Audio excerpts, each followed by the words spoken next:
গাঁজা দিব আমি সাজা, পারলে ধরে ধরে মারেন, আমার কোনো প্রতিবাদ নাই। আপনি কি খান না? না ভাই, আমি গাঁজা মাজা খাই না ভাই, আমি সরকার। কি খান আপনি?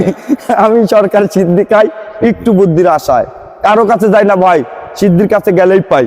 আমি নাটোরের সরকার একটাই, আমার অনেক ছোট বড় আছে ভাই। সত্যিকার অর্থে যারা সিদ্ধি খায় তারা যদি তাদের এই সিদ্ধিকে গাঁজা নামক কেউ বলতে চায় তাহলে তারা ভাই তারা এখনো নামার লোক আছে, ওরা বুঝে না যে গাঁজা কাক কয়, গাঁজা একটা গালি।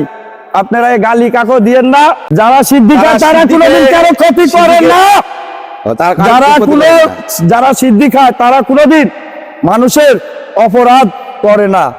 জি, আসলে সত্যিকার অর্থে যারা সিদ্ধি খায়, যেমন আইলাল সরকার ভাই বলেছে, যারা সিদ্ধি খায় তারা নাকি অন্যায় করে না, নাকি অন্যায় কারো ক্ষতি মানে কোনো কিছু খারাপ কোনো কাজ তার দ্বারা হবে না। যারা গাঁজাখোর তারা অনেক ধরনের কাজ করতে পারে ভাই, এটাই সঠিক।